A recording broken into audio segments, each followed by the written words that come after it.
Hello again everyone! Welcome to my Wonder Vlogs! And for today's video, isi-share ko lang naman ang aking simpleng preparation for the table savings. At ayan ang ginawa ko. Simple lang siya guys na arrangement. Ayan, ang ating arrangement. Napakasimple lang guys. Kasi alam nyo ay buffet kasi, kaya ganyan. So ayan guys, may mga konting decoration dyan. Parang trees na may ilaw-ilaw yan. Ayan, o diba? Di battery yun. So ngayon, ito yung aking ginamit na napkin rings. Ayan, di ba? Ang ganda ng napkin rings, guys. Kasi, siya, para siyang pwedeng i-porcelas, di ba? O, di ba guys, yung napkin rings parang porcelas. Kasi ang ganda sa personal kaya guys, parang porcelas talaga. Yung, siya, may mga palawit-palawit ganyan. Anyway, ayan ang aking simpleng preparation or pagseset ng table setting. At ito naman yung isa, yung round table tayo.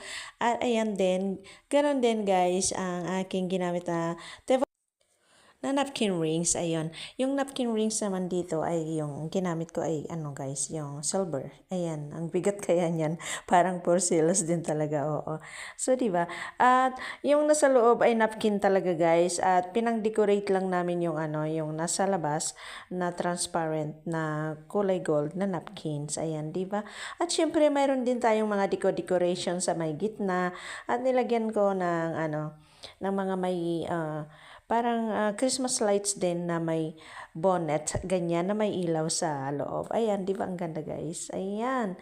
So, ayan ang simpleng decoration ni Marian or simpleng settings ni Marian. At ito naman ay mga naghalong artificial at saka fresh na branch of pine tree. Ayan guys. At saka iba pang mga halaman. Ayan.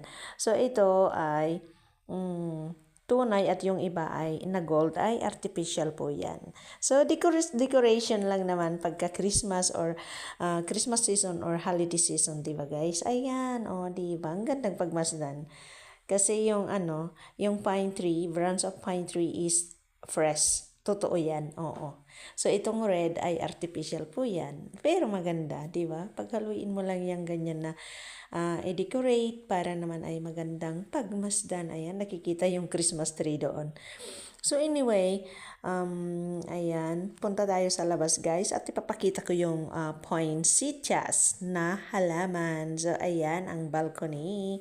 Itong pangalawang balcony, ayan, nandito kami sa pangalawang balcony ngayon. Nandito tayo sa pangalawang balcony. At papakita ko lang itong poinsettias press na totoong halaman. Ayan, di ba ang ganda guys? At least na-video ko dahil gusto ko rin naman na makita yung napagdaanan ng 2025 na Christmas sa hahanda ng ating pagbibisita. Ayan, o di ba? Fresh din po yan, pine tree. So ayan, thanks for watching everyone and have a good holiday. Hope I enjoy ninyo. God bless everyone and stay healthy.